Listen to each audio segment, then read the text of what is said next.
Hello everybody, welcome to a new Tigers Minor League Report breakdown. I am Colin Arthur here with my first breakdown and am excited to be joining the breakdown team. Today we will be breaking down Mud Hen's right-handed reliever, Matt Seelinger, who I interviewed a few weeks ago. He was very gracious, kind, and gave excellent answers. Starting with his professional career, he was drafted in the 28th round in 2017 by the Pittsburgh Pirates out of Farmingdale State College, a Division III school, which makes Seelinger a Division III Bandit. He was traded in August of 2018 to the Rays for a blast from the past, being Adeiny Hechavarria and cash considerations. He was traded to the Giants in May of 2019, then claimed off waivers in December of 21 by the Phillies organization. There was a lockout going on. I don't really know what was going on there. He was released by the Phillies organization in August of 2023, signed with his hometown Long Island Ducks, an independent ball team, one of the more independent or one of the more known teams in the independent circuit. He signed with them in March of 2024. They've had some notable alumni: David Murphy, Dontrell Willis, Rich Hill. His contract was purchased by the Tigers in June of 2024. He was promoted to Toledo in April of this year. In his first pro ball season in the New York Penn League, an older league, in 2017 he threw 30 innings and had a 1.8 ERA.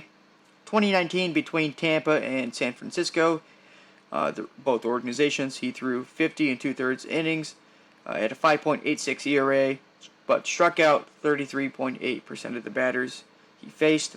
In 22 in Double-A with Philly, he had a 3.47 ERA and pitched 2 games in Triple-A, both being scoreless.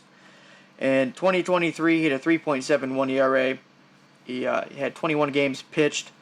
His K- walk rate was 14.7. He struck out not as many batters as he had and walked more than he had. He was released in August of that year, like I previously mentioned. He ended up going to Long Island, and in 24 with Erie, he pitched 27 and a third innings, 1.65 ERA, a stellar 42.2 struck out batters he faced. His K rate. His walk rate was 9.2%. He had a 0.99 whip, getting right below that 1. He had a 2.54 FIP, but also had an extremely high fly ball rate at 58%. In 2025 with Erie, he only pitched 4 games, 9 innings pitched, 9 Ks, gave up 1 earned run, has been promoted to Toledo, where he has been thriving ever since. This year in Toledo, he's had a .6 ERA, he's thrown 13 and a third innings, 0.98 whip. Opponents are batting 174 against him. He's had a 3.26 FIP. His expected FIP is 4, which means he might have been getting a little lucky. His ground ball rate is a very low 27.6. His chase rate is 37.84, which is 94th percentile in all of AAA. His whiff rate is 33.3, which is 81st percentile. Exit velocity, his average exit velocity he's been given up is 92.1, which is 14th percentile in all of AAA, so that's not too good.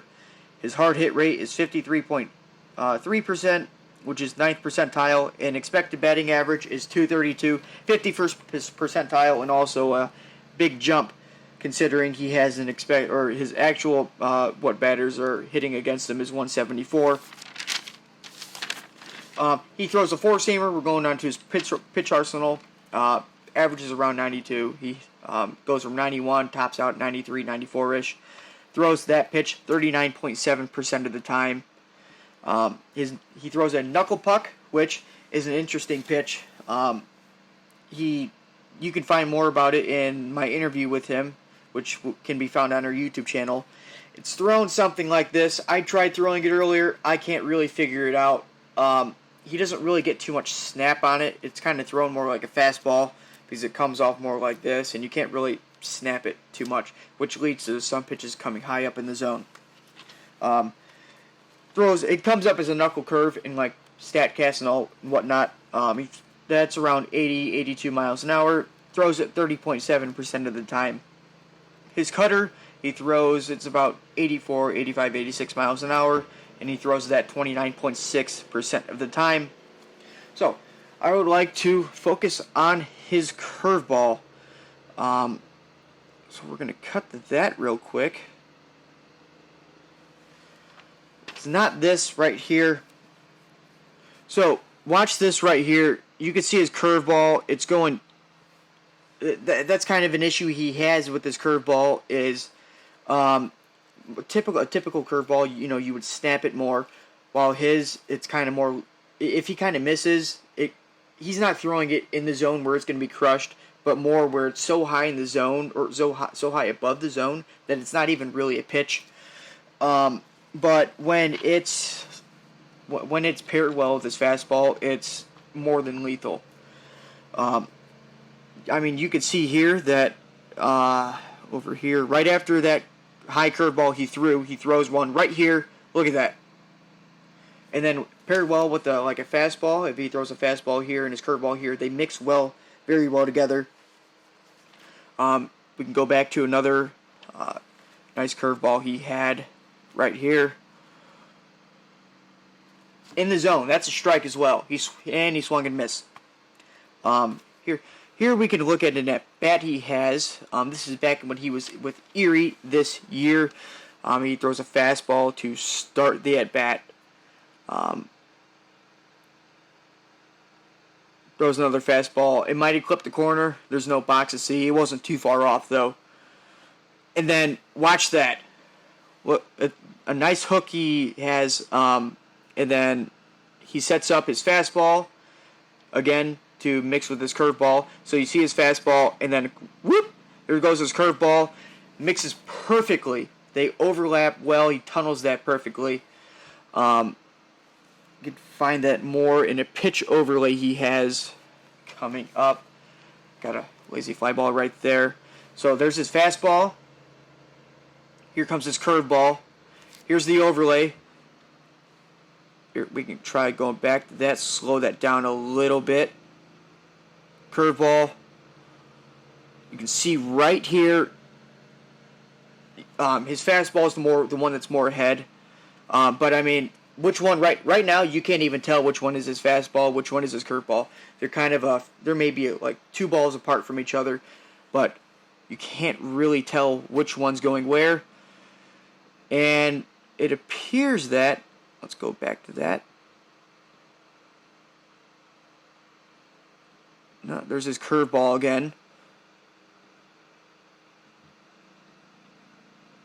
The one that was higher compared to the one that was higher up here and the one that was right here, this one ended up being the fastball. This one ended up dropping down to be the curveball. We can just look at it again. Killer. It's absolutely killer. And here's another one. Throws a curveball. It's going in the zone, and it kind of hops up a little bit, but it's going in the zone, and it drops. It just drops on you.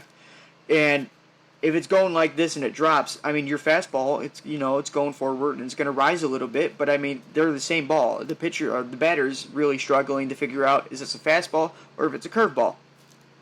He can choose not to swing, and if it's a fastball, he can get caught looking, maybe try to tip it off. Or if he swings and it's a curveball, you're not hitting it. The best you can do is follow that pitch off. And then we're gonna see there's his fastball, and there's a little error there. The fastball came first in the at bat, and then later it was a curveball. And then there were a few curveballs where he has that issue where it might come up high a little bit, and it's kind of just simply a ball. That's all it is. It's not going to be hit anywhere because it's not a strike. Right there. Look at that.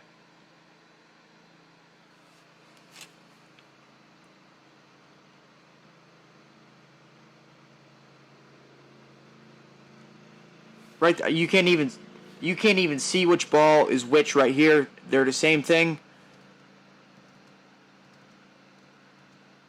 Same thing. One's high, one's low. Same ball. The batter can't tell. Now, one thing I noticed here.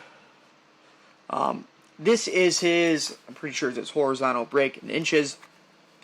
You can see right here, the red is his fastball, the purple is his curveball. They're pretty, from a standpoint right here, like a vertical standpoint, they're pretty lined up.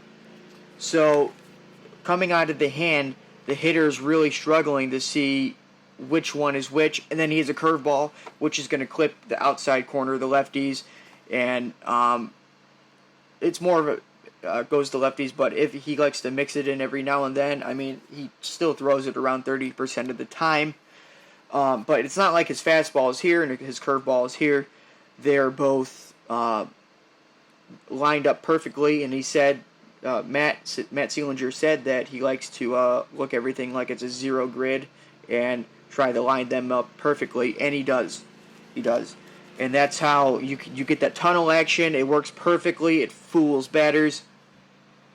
And then another thing I wanted to look at was his his release point is a little wonky.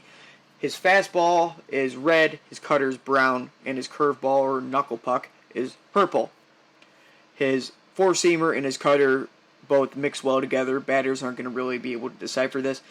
What some batters may be able to check out, and it's going to be easier for Matt as he is a reliever. Now, if he were a starting pitcher and batters were going to see more action of him, they would probably notice that. I'm not sure how much it can be deciphered in the batter's box, but he may be throwing his curveball up here, and his fastball might be right here. And maybe it's right here. I mean, it's only a few inches. Maybe batters can pick that up. He is somewhat consistent with it to the point where, I mean, his fastball and cutter, and his curveball are both separate from each other. So if a batter can't pick that up and realize that, oh, he's throwing a curveball and it's coming up in the middle of the zone, it's going to drop. I'm going to lay off of that. Right here, I mean, he's consistent with it, with how his curveball is different than his fastball. So, I mean, he's a very solid pitcher. He's 30 years old. He's pitched in Double-A. He's now in Triple-A. He's throwing a tremendous season. He's a great guy. A New York guy through and through. Grew up on Long Island. He's a big Rangers fan.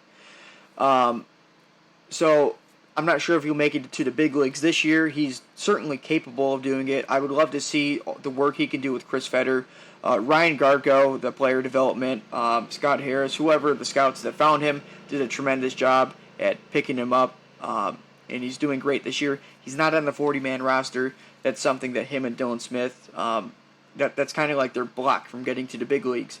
But if he gets to the big leagues, which he certainly can, if there's 40-man spots open right now, injuries happen. That's the game of baseball. So he can get himself up. Maybe a team can trade him for cash considerations, but he's certainly big league quality.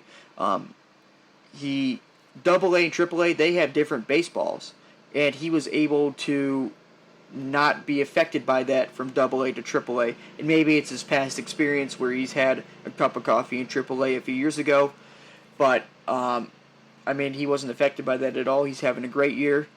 And I wish the best to Matt Seelinger. And I guess this is it for this breakdown. Thank you all for listening. Please subscribe to our YouTube channel. If you would like to follow our Twitter page, please do. You will get the best coverage of minor league baseball out there, or for the Tigers organization. There's many clips of guys like Bryce Renier, Max Clark. If you donate to our Patreon, you can get special exclusive content. And I guess that's it from me. Thank you for listening.